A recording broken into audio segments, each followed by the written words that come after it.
Well, and good evening.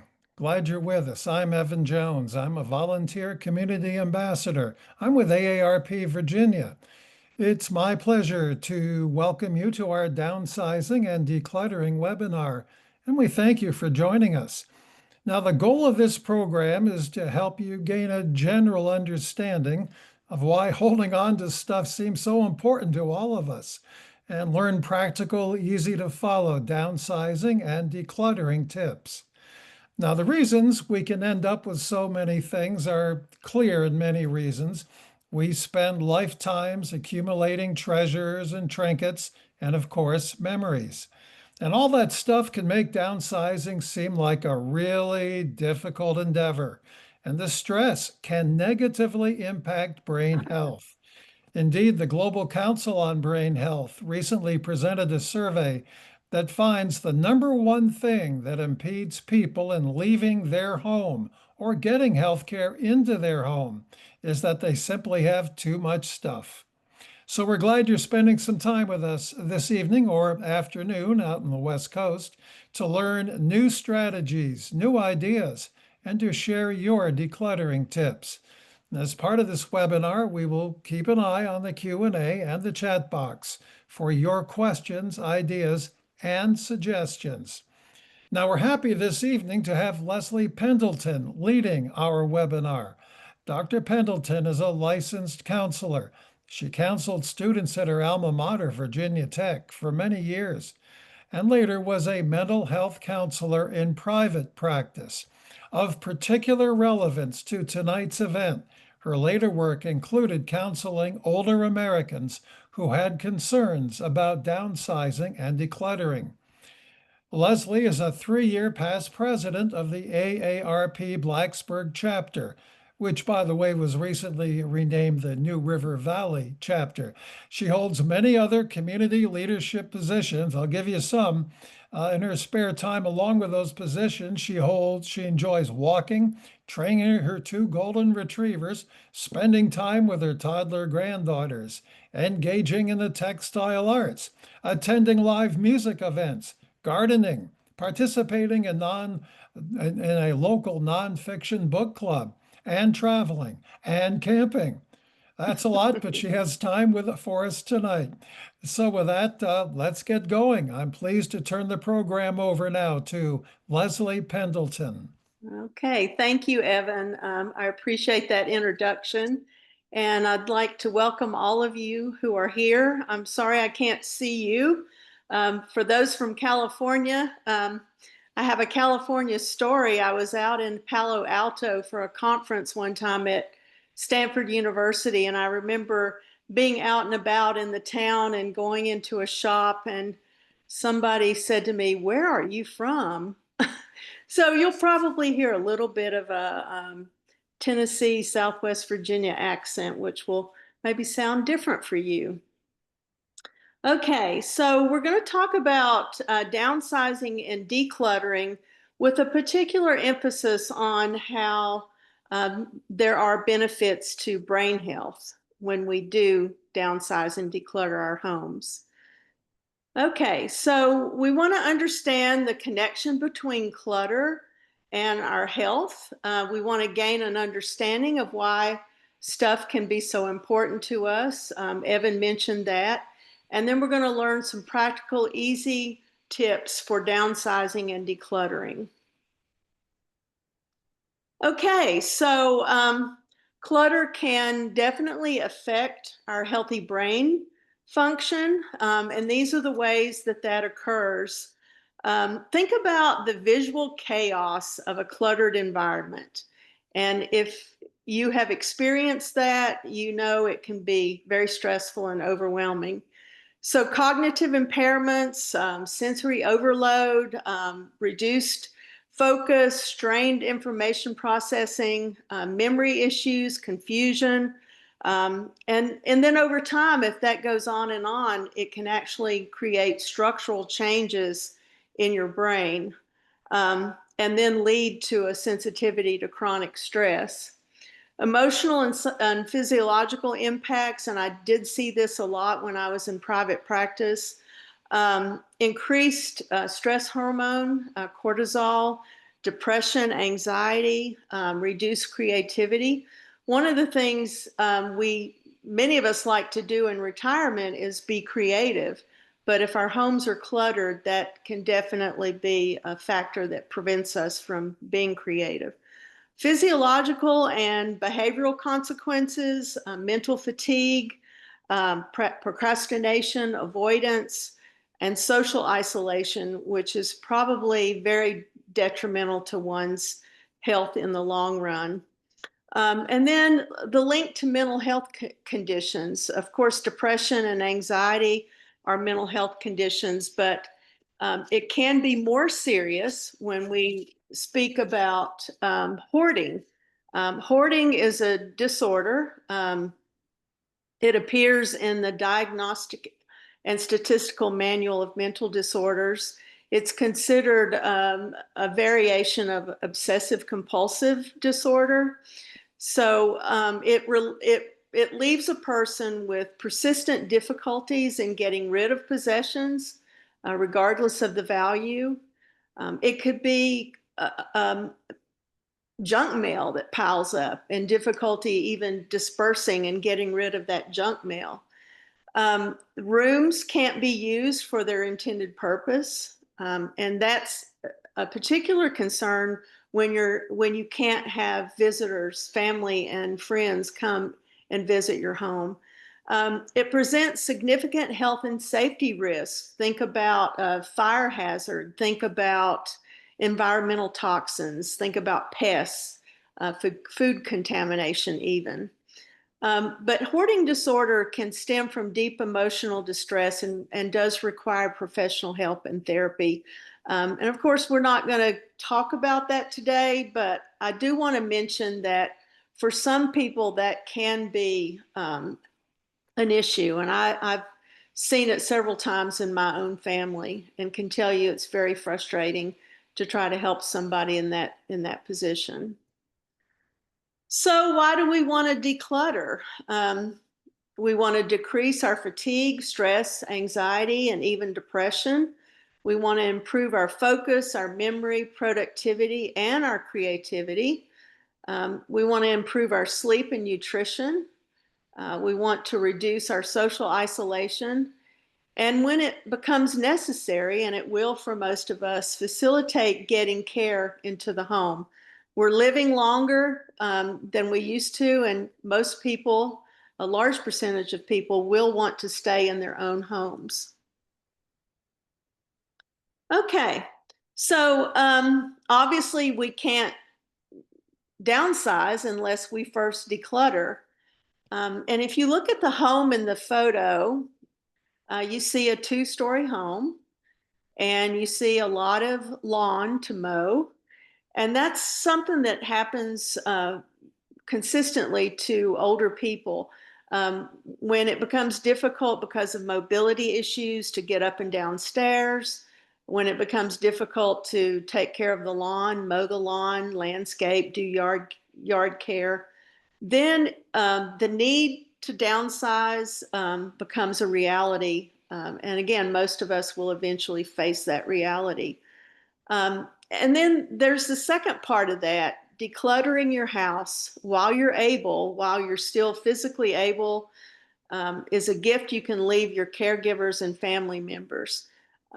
So that's a very important consideration. It not only affects you when you have clutter, but it also affects those who are taking care of you. So everybody recognizes who this is. King Tut, a very familiar icon. Does anybody know what they found in his tomb back in the early 1900s? In addition to his mummified body, they found over 5,000 different artifacts.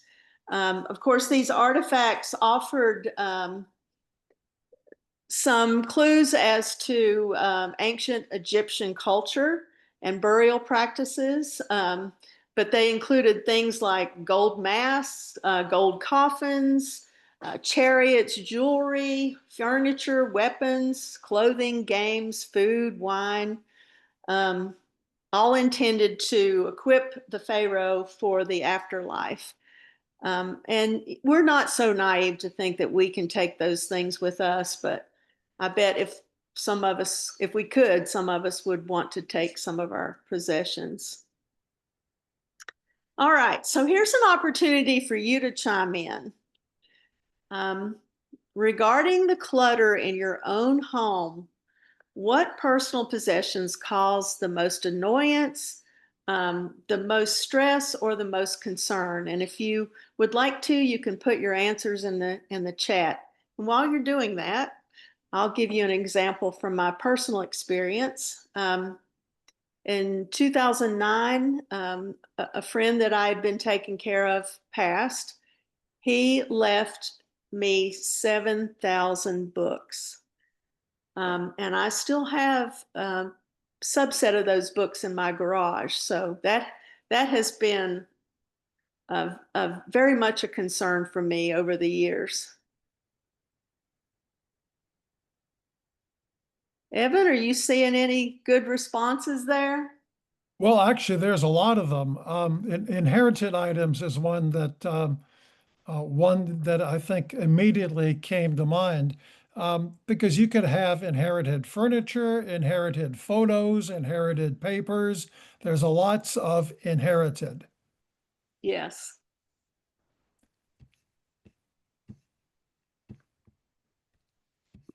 And we It will appears. talk about that when we talk about tips. Oh, okay, very good. So Yeah. we'll get to that later. Yeah. Clothing, shoes, um, my deceased husband's minerals, about 1,000 of them. Oh my Some goodness. emotional attachment. I'm pretty sure you'll Yeah, get to that too. I'm sure. Um, Papers and items. Yes, again, inherited from others, um, is more common than anything else. I don't think Yeah. would necessarily make for a majority, Okay. Leslie. Um, Okay. but we have books, unfolded clothes, all the paper and mail. Oh, that's just a Yeah. case Oh yeah. of never throwing that bill from Talbot's in 1993. Okay. Well, those are all really good examples, and I'm sure most of us can relate to many of those examples, and we'll talk about those a little bit more later. Of course, you've probably heard the statistic that older Americans, people in particular over 65, are the fastest growing demographic. And on average, about 10,000 people turn 65 every day. And if you look at this graphic, you'll see persons 65 and older in millions. So if you look at 1900, there were 3 million people 65 and older. And then beginning in about 2011, that marked the beginning of a large age wave with more than 10,000 people turning 65 every day in the US, and that will continue for the next 20 years. So while 18% of US residents today are 65 and over, by the year 2040, we're going to see about 33% of US residents will be over 65.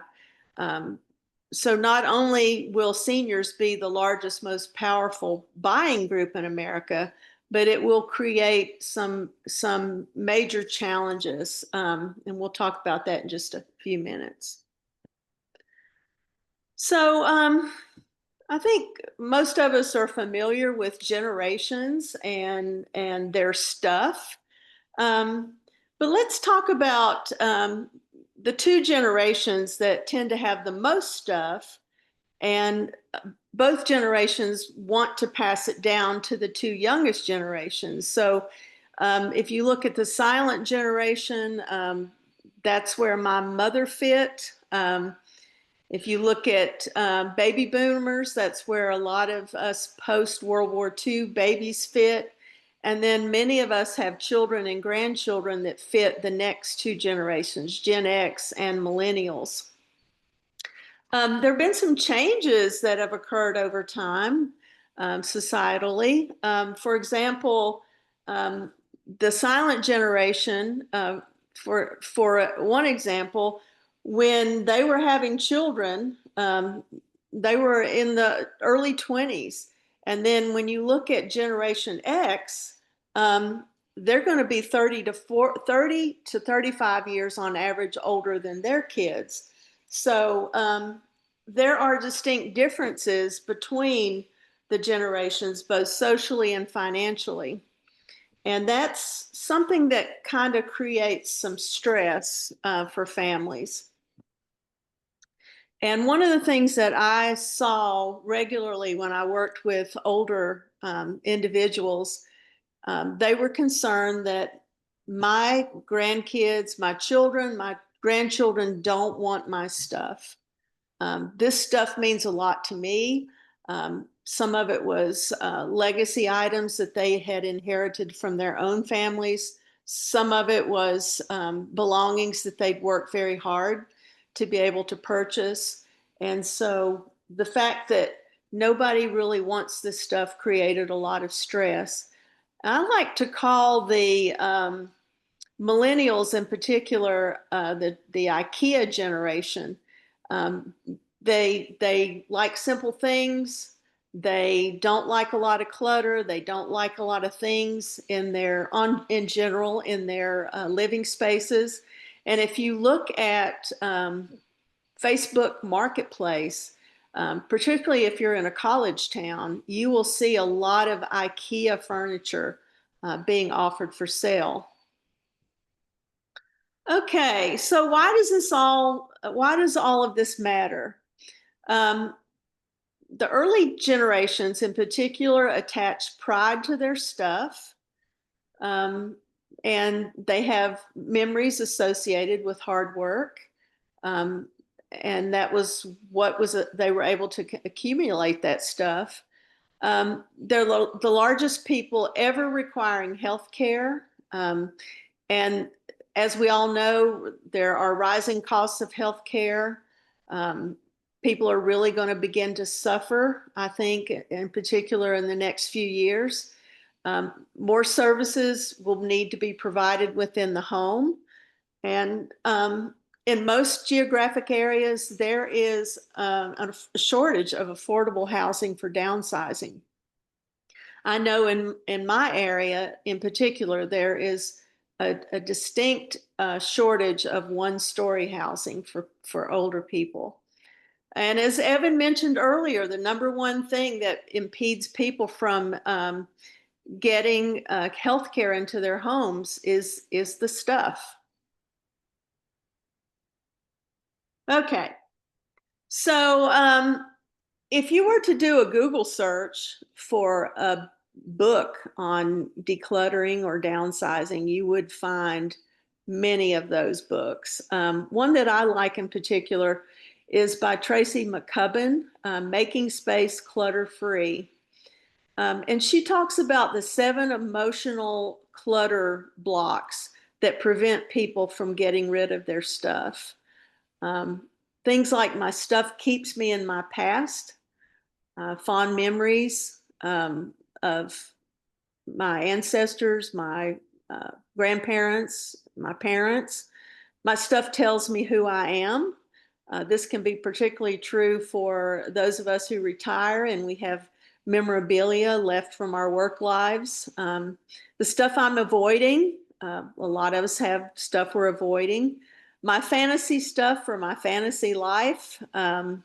Maybe you have some scuba diving gear that you've never used and never will use. I'm not worth the good stuff. I remember a friend who would purchase clothing, and anytime you would look in her closet, you could see lots of clothing with price tags still remaining. And I would say, well, why don't you wear these clothes? And she said, well, I want to save it. I don't feel like I really want to wear the really good stuff. I'm afraid I'll damage it or ruin it. Um, as you mentioned in your responses, trapped with other people's stuff. And, and then there's the stuff I keep paying for. So understanding what our own emotional clutter blocks are can be very important. Um, so there was a national survey by Good Run Research, and the researchers interviewed 1,000 caretakers, and the thing that caused the most stress, of course, was the stuff. And again, one reason that older people hang on to this stuff is we've worked hard. It means a lot to us. And it makes us sad that our kids and grandkids don't want it. So decluttering is the process of letting go. Um, this slide used to say, nobody wants your stuff.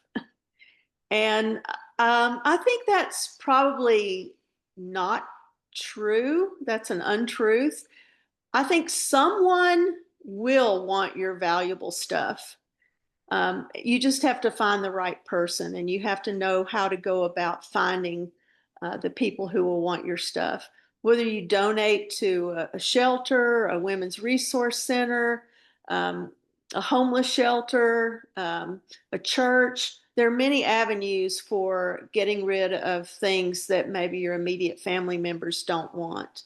And some of that stuff will have value, and knowing that it's going to a good cause will help eliminate some of that stress that we have.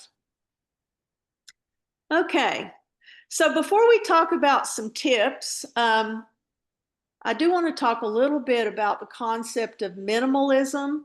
As I mentioned, millennials in particular are fond of the concept of minimalism. And that's having the perfect amount of everything that you need, or you don't have a lot of extra things. That means you can be freed of the weight of having so much stuff. So as you begin the process of decluttering, it's helpful to ask these questions before you begin. What do I value? What does my space really allow? And what sparks joy and happiness? Okay, so now we move into uh, the various tips for beginning the process. So, who should we include when we begin the decluttering process? Who should we include? Some of us have spouses, some of us have grandkids, um, anybody in our immediate family who may have some kind of interest in our belongings. That could be brothers, sisters, nieces, nephews, lifelong friends, but deciding who you want to include, who you want to bring into your home and allow to tell you what they would like to have from your collection.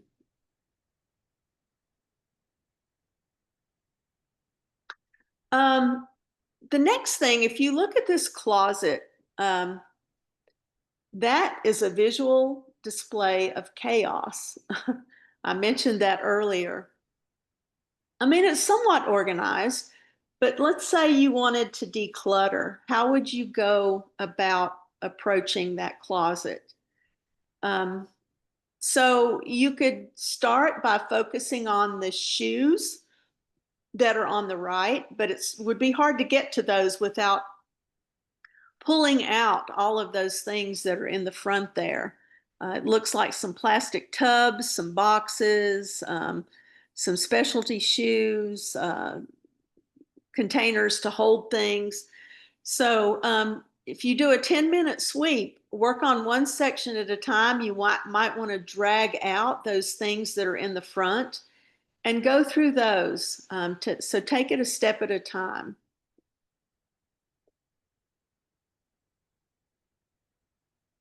The next thing, unpack bags. So some of you may store some of your belongings in suitcases.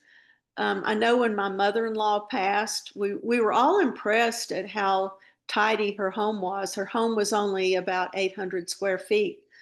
And she appeared to be a minimalist for the most part. But as we were cleaning out her home, we discovered that she had a lot of belongings tucked away in suitcases and other drawers and things that you don't see if you're just a visitor in the home. So pulling out your suitcase and um, getting all of those things out, going through your boxes, getting all of the things out of the box, the tubs, the plastic tubs. And that means you're going to have to go through not only your individual rooms, but also your garage. If you have a storage building, if you have a barn, whatever spaces you have, you need to go through each and every one of those. I really appreciate people who are so organized that every item has a home. And this is an example of what you might see from a young family that has young children. Each child has their own cubby for their jackets and their shoes, and it's nice and colorful and organized. And you can get your children into the habit of when they come in the door from school, they can hang up their backpacks and take off their shoes and hang up their jackets. And I had some people college students that were renting my rental house, and they created a space like this where they could sort their belongings as they walked in the door. Evan, are you seeing any questions? Looks like I saw a hand raised. Saw a hand raised, just searching that for the moment, and I do not have it yet. But one thing Okay. we can ask, and by the way, you did mention spouses as someone you can turn to early. I do have some more than one person who said their spouse was the problem. My Um, spouse is the problem too. So I guess one question that comes to mind, and forgive for some reason I don't see the raised hand. If you send it in the Q&A box, I'll get them with no problem. This is a good time to mention. If you have questions, I can see them in the chat box. I prefer they be in the Q&A box. It's a little more limited and just easier to sort through things if they start coming in greater number, which often happens. What items should go first in terms of big stuff? Furniture, lamps, sweaters, photos? Is there any helpful guide as to kind of what goes first? I think very often it's difficult to get to the furniture until after you get to the clutter that's placed around all of that furniture. Very often people are using furniture you put a pile of books or a pile of papers on the couch. You can't very well get rid of the couch until after you've gotten rid of the books and the papers on top of the couch. So, you just have to use common sense. If you're working on a particular closet, I like to work on a closet at a time. Very often, I'll pull things out and take what I want to donate and fold it and put it in a bag. Make a note of what I'm donating, because if you itemize your taxes, you can get tax deduction for donations of uh, both tangible and non-tangible property. Um, and if you use the online tax service, very often they will value the things for you. So, for example, they might say all hardback books are worth $4 and something. Soft cover books are worth $3 and something. So it really makes it kind of easy for that purpose. But I hope, did that answer your question, Evan? I think so. Others are maybe be able to judge better, but I felt pretty good about it. Okay. It is 7:30 Eastern Time. We're halfway through our webinar, so just a chance for those who may have joined us late. We're glad that you are with us. A reminder, this will be recorded and it will be available to you. You will receive a link at some point that will direct you to a recording of this program. So don't worry about that. It will be there. A couple of questions have come in if you want to take them. Okay, sure. From Susanna, what is your opinion of yard sales? Are they worth the trouble? Oh my goodness. That's a great question. Back in the day when I was younger, and I had children in the home and, I had a lot of extra stuff that wasn't my own, I tended to have yard sales. And I remember one time a friend and I decided we were going to go to the beach with our daughters, and we were both moving to new places, and we decided to have a yard sale to earn money to go to the beach. But now, I'm much more likely to donate. Um, if it's something large or valuable that I want to sell, I'll use Facebook Marketplace. I just find that to be a little bit more efficient. It takes a lot of work, as you know, to organize a yard sale. And no Mhm. matter what time you say you're going to start, you're going to have people show up an hour early, which I always found to be frustrating. But it just depends on what you have and how much energy and effort you want to put into it. And again, I prefer either donating or selling on Facebook Marketplace. Okay, I have one from Shelley, rather from from where did, oh, we've got so many come in. It came away from me. Here we go. From Patrick, and Shelley will get to you. From Patrick, how can we throw out valuables? Well, I wouldn't say throw out. How can we get rid of valuables like silver and gold inherited from grandparents? Um, so I have some of those belongings, and talk about spouses. This is one way that my spouse is the problem. Um, he has more of a tendency to hang on to those family heirlooms than I do. Um, so if you don't have anybody in your family who wants those things, they mean a lot to you, and some of those things have value. You might consider finding a collector. A lot of times you can find collectors, maybe post on Nextdoor or Facebook, those kinds of social media accounts. There are also, depending on where you live, there's a fairly sizable city that's about 45 minutes from where I live, and I've been told by a number of people about an organization that will value your items and then put them on consignment and sell them for you. Of course, they're going to take a fee, but something like that might be a way for you to feel like your valuable is going to get a good home, and you're also going to get a good price. So you might want to think about that kind of an arrangement. Okay. Okay, and I said I would get to Anna, and actually, it was an inquiry about something that's already been gone over, I think, Okay. pretty well. So I let her know about Okay. that. We've got From six more tips. do you And want, oh, you so, want to keep it go ahead with yeah, those? we'll keep going. And when you get done, I have more for you. Okay. Um, so this is something that I also like to do. Back to the question about the yard sale, and this is if you're planning on a yard sale, this would certainly be a helpful way to go about it. It's called a four pile sort. So if you take this room as an example, if you're going to go through a box at a time or a tub at a time, you're going to have to pull things out and sort them and separate them.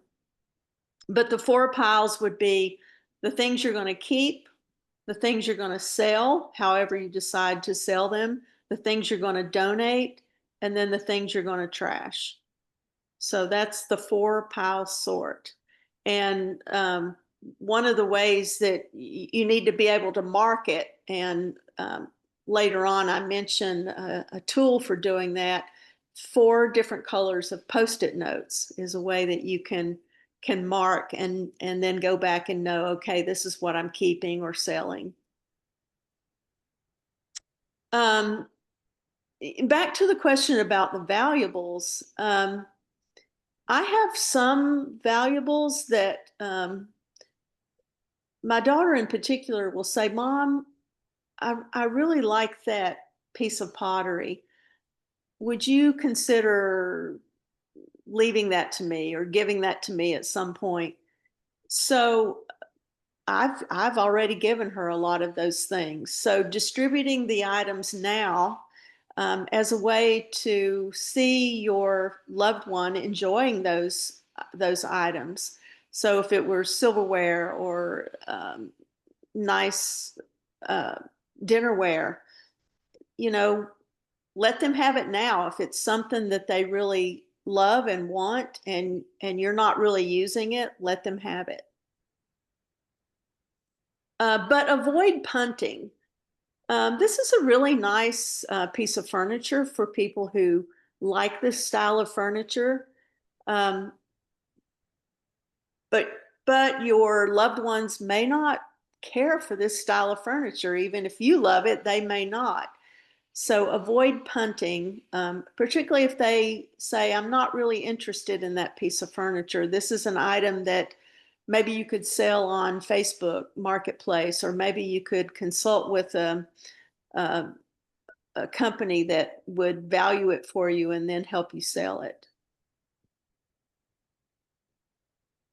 Donate, donate, donate. I am a big fan of donating, and we have several organizations locally that I donate to. One is an organization that um, assists women with recovery from addictions. That's one of my favorite places to donate.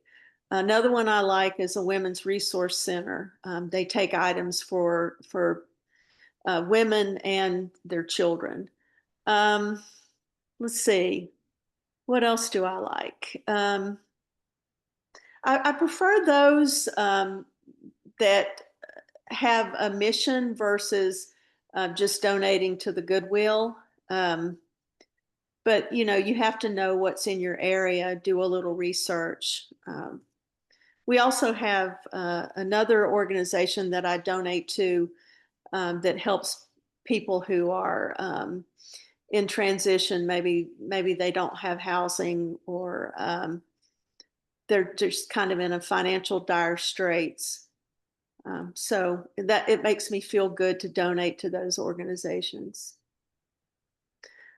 Uh, with regard to clothing in particular and food, being realistic, at some point I realized I'm not going to get back into size 10 clothing.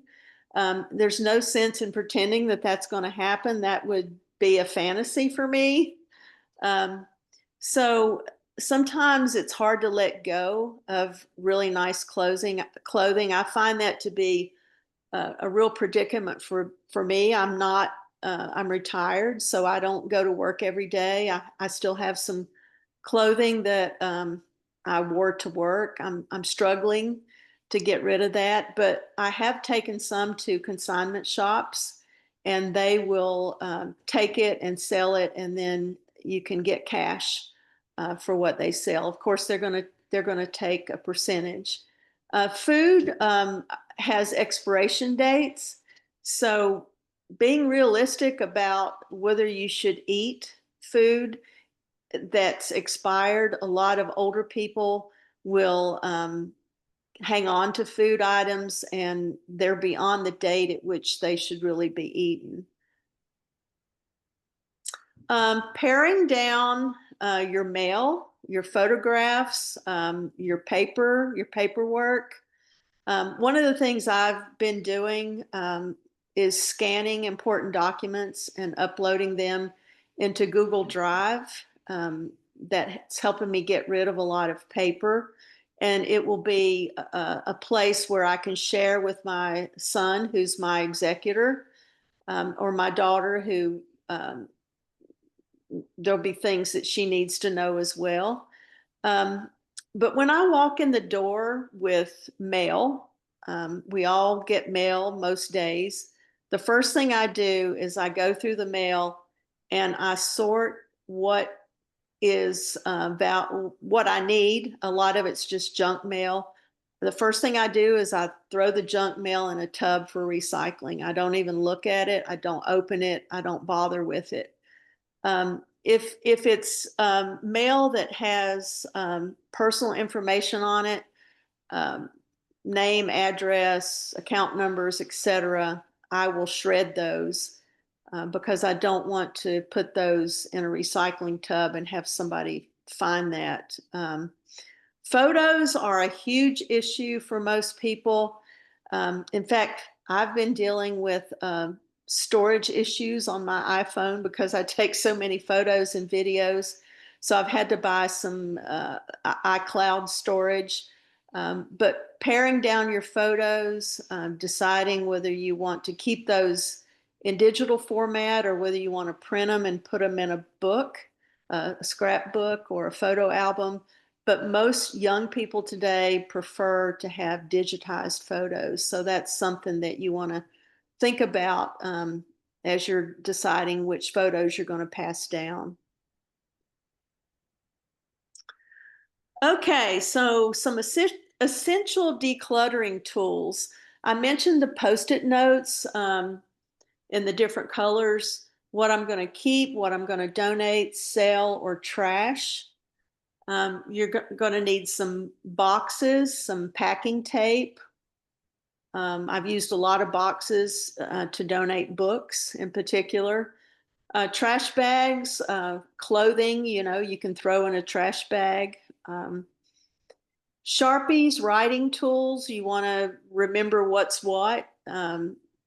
You can label it before you donate it. For dusty, dirty areas, rubber or latex gloves. And I can't emphasize enough the importance of masks, depending on the environment that you're working in. There are certain environments that create toxic toxicities. You don't want to go into an old trailer without a mask and try to clean out a space where there have been pests and rodents and droppings and so forth. So you have to be really smart about the environment that you're in. For most dusty environments, the the N95 mask is sufficient. And so you want to protect yourself from airborne particles and toxins in the environment. So in conclusion, we definitely develop emotional attachments to our things.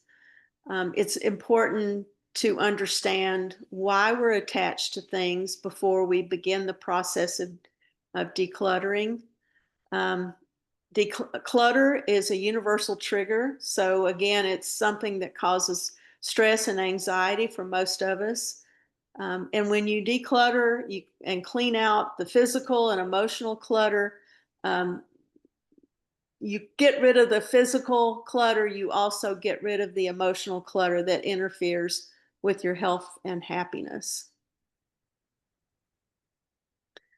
And that's it. We do have time if there are any additional questions. We do indeed. We have about 15 minutes still remaining, and it looks like we can get to most, if not all, the ones that are currently posted.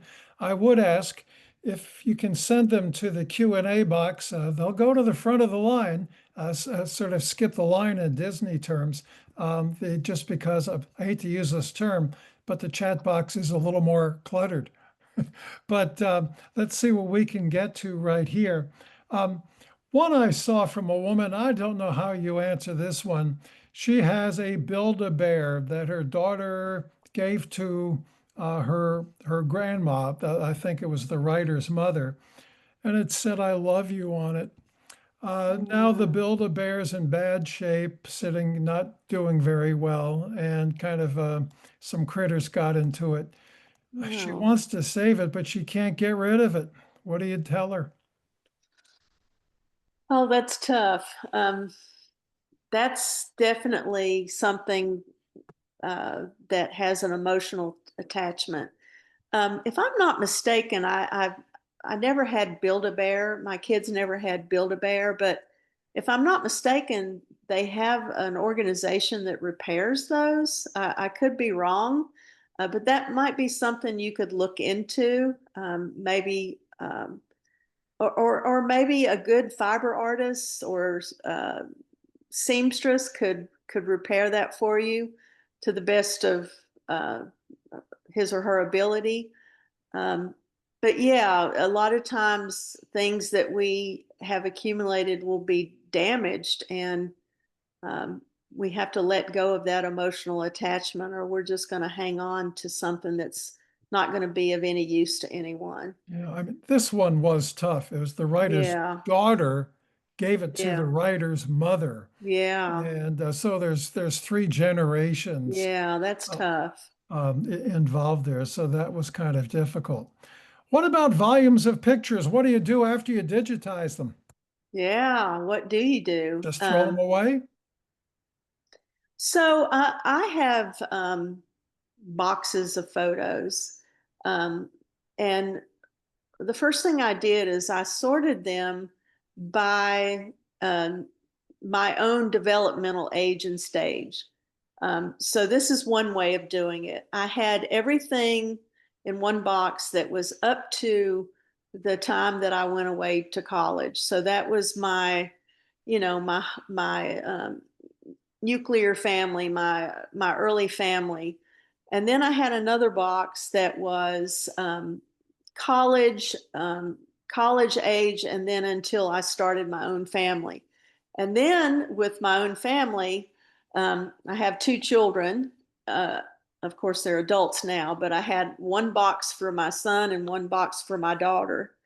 And and then there have been a whole host of other types of photos associated with. I like to take photos in nature, so I have a bunch of nature photos.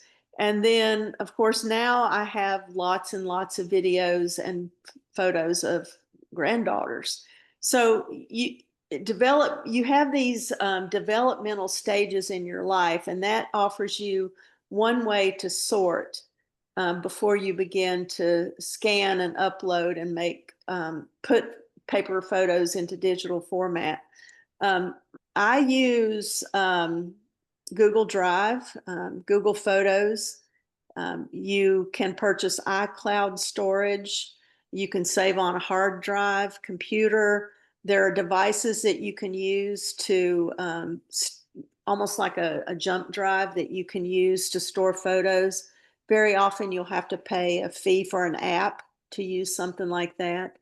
Um, of course, a lot of people like photo albums. But yeah, that's a decision. And before you get started, I think it's important to really decide um, who's getting what and what format do they want those in. Okay. Um, we've got several that came into Q&A box. Thanks very much. Um, what do you mean? Can you recommend any third party or unattached companies that can help with decluttering?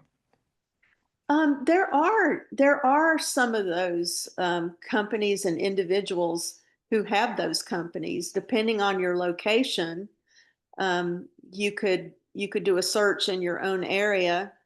And I know one of the mechanisms that a lot of people in this area use is next door. And then there's also on Facebook, everything Blacksburg, everything Christiansburg, everything Floyd, everything Pulaski. So um, those are neighborhoods within the geographic area. Uh, but posting on Nextdoor, you put a message out. I'm looking for help with decluttering. Does anybody know a company or an individual who could help? I spent the weekend with a friend.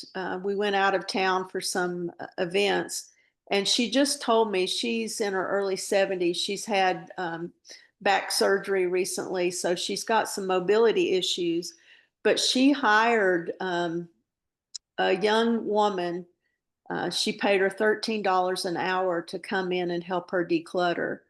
And she said it really helped her a lot because she physically could not do it all, lifting boxes and so forth. But you may be able to find someone that way. Okay, let's try to get a few more in the time we have. Here's one. It's sort of related to what we had earlier, but I think it's a little different, Leslie. How do you handle it if your husband wants to keep everything, but I do not? Yeah, how do you? So, my husband and I have had a few arguments over things that I had purchased and I was not using, nor was he, and I decided to donate. And then he came back to me and said, "Where's this item?" And when he found out I donated it, well, why did you donate it? I wanted to use that. But the bigger issue are those legacy items, things like a huge, old, dark, wood heavy headboard that he got from his great grandfather, who had this headboard back in the late 1800s. It doesn't fit our house, the style of our house. It's heavy. I don't like it. It's depressing. Guess where it sits? In the barn. So eventually he'll have to decide what he's going to do with it. But I do understand the conflict that arises from those kinds of situations. I have a quick follow-up question to one that we just had a short time ago regarding the photos. If nobody wants them, do you just throw them out? Um, you know, one of What's the left? Who things, wants them? yeah, one of the things that I'm struggling with right now, my father was a World War II veteran. He was a navigator on a bomber in the Army Air Corps.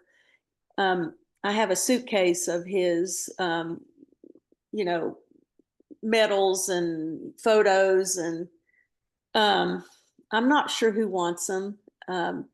The photos I will scan and upload and be able to share with my son and daughter. But his, medals and things like that.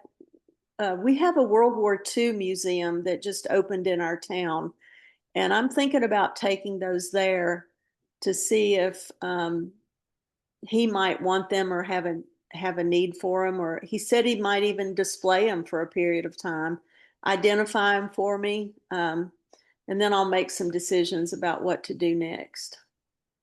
Okay, a couple people just say, oh, with regards to Facebook, of course, there's the free option too. Um, One point of order, madam. What do you mean by punting? I think you mean in that case of like older furniture, don't give up or just throw it away. Find a place somehow. No, I mean like football punt. Don't Yeah. punt it. Don't punt it to somebody who doesn't want it. Okay. Yeah, don't don't lay a guilt trip on your adult child, and expect them to take that piece of furniture that they don't want. Find another home for it. Okay. Well, I'm going through to see if I missed anything. Folks, if there's anything I missed, send me something real quick in Q&A. Okay. Otherwise, uh, we will, uh, we will wrap things up. I've got something on punting there. I think we've covered things pretty well. We got a lot of responses though. Yeah, thank you for all your questions. We really, and there were some suggestions that you may or may not have seen that were shared amongst the participants during the course of the last hour. So let me just check one more time. What do you think of using the Curo app for finding out the value of things? I've not used that particular app, but I do in selling books. I use a variety of different websites to decide the value of books.